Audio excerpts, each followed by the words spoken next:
अस्सलामु अलैकुम वरहमतुल्लाहि वबरकातुहू। इस वीडियो में हम बात करेंगे कुर्बानी के मसाइल के बारे में। मेरा नाम है मोहम्मद आमिर अंसारी और चलिए वीडियो को शुरू करते हैं। सुनान अबू दाऊद की हदीस 1134 के साथ, जिसमें बताया गया कि अल्लाह के नबी मोहम्मद सल्लल्लाहु अलैहि वसल्लम जब हिजरत करके मदीना आए तो आप सल्लल्लाहु अलैहि वसल्लम ने देखा कि वहाँ के लोग 2 दिन त्यौहार मनाते हैं, खुशियाँ मनाते हैं, खाते हैं, पीते हैं। तो आप सल्लल्लाहु अलैहि वसल्लम ने पूछा कि ये तुम 2 दिन क्या करते हो? तो लोगों ने कहा कि हम 2 दिन त्यौहार मनाते हैं, खुशियाँ मनाते हैं। तो आप सल्लल्लाहु अलैहि वसल्लम ने अपने सहाबा से कहा कि अल्लाह ताला ने तुम्हें इससे अफजल 2 दिन दिए हैं, और वो है ईद उल फित्र और ईद उल अजहा।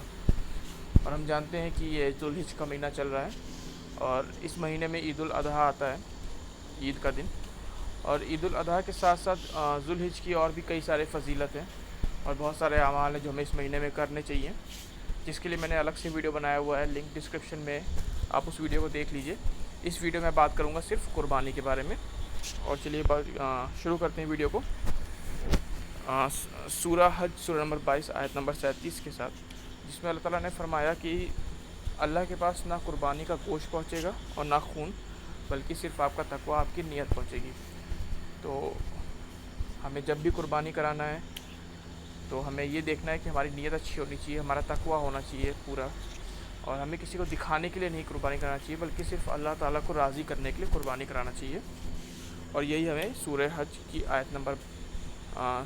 की सूरह नंबर 22 आयत नंबर 37 में बताया गया। और जब भी कुर्बानी कराने की नियत करें तो जुल्हिज का चाँद देखने के बाद, चाँद निकलने के बाद बाल और नाखून हमें नहीं कटवाना है। और ये हदीस हमें मिलती है सही मुस्लिम 4873 और भी कई दीगर हदीस में ये वाक़या आता है कि ईद का चाँद निकलने के बाद, जुल्हिज का चाँद निकलने के बाद नाखून और बाल नहीं कटवाना है।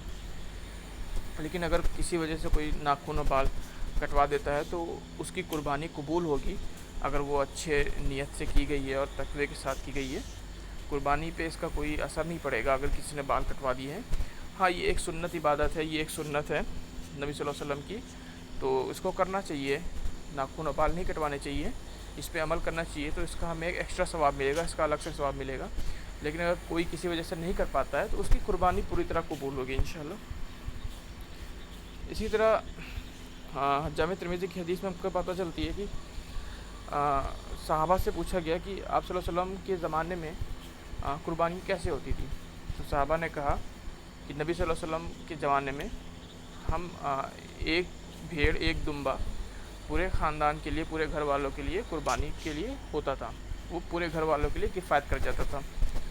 तो हदीस में तो जो अल्फाज है वो दुम्बे का है, भेड़ का है, लेकिन ये सभी पे लागू होती है कि एक जानवर कुर्बानी का पूरे ख़ानदान के लिए किफ़ायत कर जाता है, पूरे घर वालों के लिए। यानी जैसे बकरा है, बकरी है, तो अगर उस पर एक हिस्सा होता है तो एक ख़ानदान के लिए वो किफ़ायत कर जाता है। इसी तरह भैंस है, अगर उस पर 7 हिस्सा होता है तो वो 7 ख़ानदानों के लिए किफ़ायत कर जाता है। और अगर किसी के पास पैसा है तो वो अलग अलग भी करा सकता है, इसमें भी कोई हर्ज नहीं है। लेकिन अगर नहीं है तो फिर एक जानवर भी पूरे ख़ानदान के लिए किफ़ायत कर जाता है, और ये हमें हदीस से पता चलता है। इसी तरह कुर्बानी हमेशा ईद की नमाज़ अदा करने के बाद करानी चाहिए। ईद की नमाज़ अदा करने से पहले कुर्बानी अगर कोई कराता है तो वो कुर्बानी में नहीं गिना जाएगा, वो फिर उसने सिर्फ जानवर ज़ुबा किया, कुर्बानी नहीं की। और ये वाक़या सही मुस्लिम की हदीस में है, और सही मुस्लिम की कई दीगर हदीस में और भी ये वाक़या आता है जब नबी सल्लल्लाहु अलैहि वसल्लम ने कहा कि ईद की नमाज़ अदा करने के बाद ही कुर्बानी कराओ। इसी तरह जब कुर्बानी का जानवर हम देखते हैं, लेते हैं, तो ये ध्यान रखना है कि उसकी उम्र क्या है। तो इसके लिए हमें हदीस मिलती है सही मुस्लिम की 1963, और हदीस के अल्फाज इस तरह है कि मत ज़ुबा करो मगर दांत वाला। और जो अरबिक में जो हदीस है उसमें जो दांत वाला या दांत का लफ्ज़ यूज़ हुआ है वो मुसन्ना यूज़ हुआ है। और मुसन्ना का मतलब होता है एक तो ग्रोन अप यानी बड़ा और ओल्डर, और एक होता है दांत वाला। तो और इसीलिए कुछ उलमा में इसमें इख्तिलाफ़ है। कुछ उलमा कहते हैं कि नहीं, दांत से नहीं मतलब होता है, जानवर की उम्र से मतलब होता है। यानी बकरा और बकरी और भेड़, उसका भेड़ का मुज़क्कर और मुअन्निस दोनों 1 साल का कम से कम हो तो चल जाएगा, और भैंस वगैरह के लिए 2 साल का हो कम से कम तो चल जाएगा कुर्बानी के लिए। اور اونٹ کے لیے کم سے کم 5 سال کا بولا گیا ہے کہ ہو تو چل جائے گا، لیکن کچھ علماء کہتے ہیں کہ نہیں، جانور دانت والا ہونا چاہیے۔ یہ اہم ہے کیونکہ حدیث میں کہیں بھی عمر کی بات نہیں کی گئی ہے، الگ الگ جانور کے لیے الگ الگ عمر کی بات نہیں کی گئی ہے، نہ ہی قرآن شریف میں نہ ہی حدیث میں۔ حدیث میں صرف مثنیٰ کا ورڈ یوز کیا گیا ہے، جو کہ یا تو آپ دانت والا میں لے سکتے ہیں اس کا معنی، یا تو گرون اپ بڑا جانور میں لے سکتے ہیں۔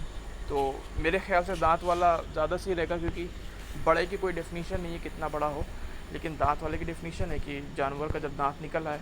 دانت نکلنے سے مطلب کہ جو اس کا دانت ہوتا ہے جنم کے ساتھ، جب وہ پیدا ہوتا ہے تو پیدائش والے دانت ٹوٹ کر کے اور جو نئے دانت نکلتے ہیں اس کے، وہ ہوتا ہے دانت والا۔ اور جنرلی بکرا، بکری اور دمبا کے کیس میں 1 سال کے اندر 1 سال بعد دانت نکل آتا ہے، اسی طرح بھینس وغیرہ میں 2 سال کے بعد دانت نکل آتا ہے، اور اونٹ وغیرہ میں 5 سال کے بعد نکل آتا ہے، اسی لیے ایسا عمر کا ہے۔ لیکن جو مین ہے چننے کا وہ ہے دانت والا۔ اور جب بھی قربانی کے لیے جانور دیکھیں تو وہ بے عیب ہونا چاہیے، اس میں کسی بھی قسم کا کوئی عیب نہیں ہونا چاہیے، آنکھ وغیرہ صحیح ہونی چاہیے، سینگ وغیرہ صحیح ہونی چاہیے، اور چلتا پھرتا جانور ہو، اور اپنی حیثیت کے حساب سے جتنا اچھا ہو سکے اور جتنا خوبصورت ہو سکے وہ خریدنا چاہیے۔ اس کے روئیں وغیرہ، اس کی ساری چیزیں دیکھ کر کے لینا چاہیے، کیونکہ اللہ کے نزدیک اچھے سے اچھا جانور کی قربانی اللہ تعالیٰ کو پسند ہوتی ہے۔ خراب اور عیب جانور کی قربانی اللہ تعالیٰ کے نزدیک قبول نہیں ہوتی ہے۔